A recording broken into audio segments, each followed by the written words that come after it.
Quand tu as cliqué sur cette vidéo, tu t'es dit « Attends, moi, avec deux mains, je sais compter jusqu'à 10, 1023 ?»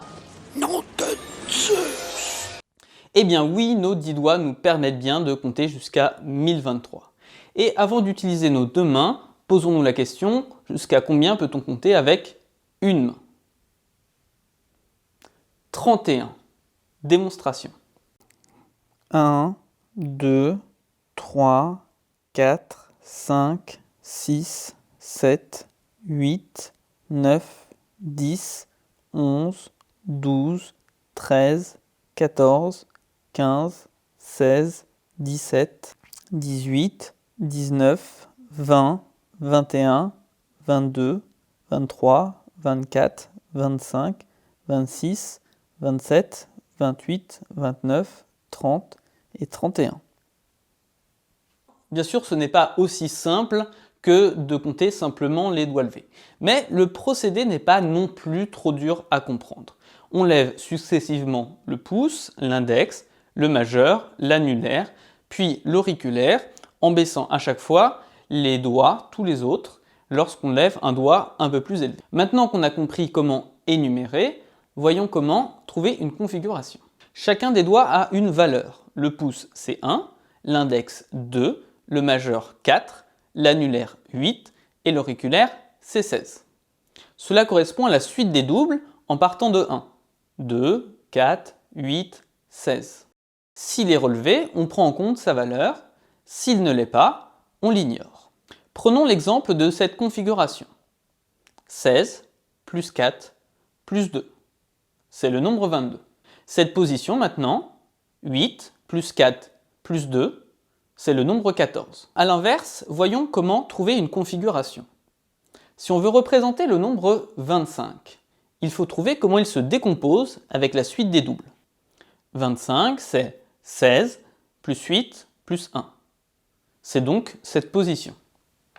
Maintenant que l'on a vu comment compter jusqu'à 31 avec une seule main, vous imaginez assez bien comment on peut aller jusqu'à 1023 avec deux mains. On continue tout simplement le procédé. On était à 16 pour le dernier doigt, on continue la suite des doubles. 32, 64, 128, 256 et finalement 512. Pour les personnes qui les connaissent, il s'agit exactement des puissances de 2 en partant de 2 puissance 0, 1, jusqu'à 2 puissance 9, 512. Si je prends cette position, on a 512 plus 256 plus 126 plus 16 plus 1. C'est 913. A l'inverse, si je veux trouver l'expression d'un nombre, je cherche sa décomposition dans la suite des doubles. Exemple, 679. 679, je lui retire le plus grand, 512. Il reste 167. 256, je ne peux pas lui enlever, c'est trop grand. Je lui enlève 128. 167 moins 128, 39. Je ne peux pas lui enlever 64, j'enlève 32. Il me reste 7. Je ne peux lui enlever ni 16 ni 8, et puis je fais 7 avec 4 plus 2 plus 1. Au final, mon nombre s'exprime de la manière suivante.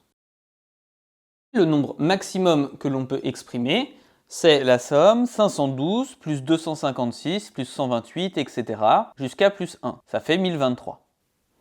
Alors, qu'on soit clair, je n'ai pas dit que cette technique était pratique. Chérie, il te reste combien sur ton compte là? J'ai simplement dit qu'il était possible de le faire.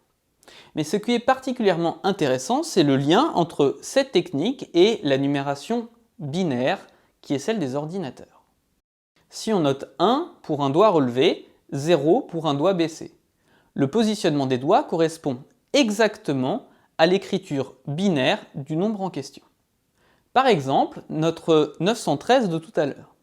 En notation binaire, cela donne 1, 1, 1, 0, 0, 1, 0, 0, 0, 1. 1 milliard, 110 millions, 10 001. Notre 679, quant à lui, c'est 1, 0, 1, 0, 1, 0, 0, 1, 1, 1. Pour terminer, imaginons qu'il n'y ait pas deux positions, mais trois, avec par exemple un doigt plié vers l'avant. Bon, il y a certaines positions qui seront dures à tenir. Mais de manière théorique, on peut compter avec cette technique-là jusqu'à 3 puissance 10 moins 1, c'est-à-dire 59 048. Nom de Zeus.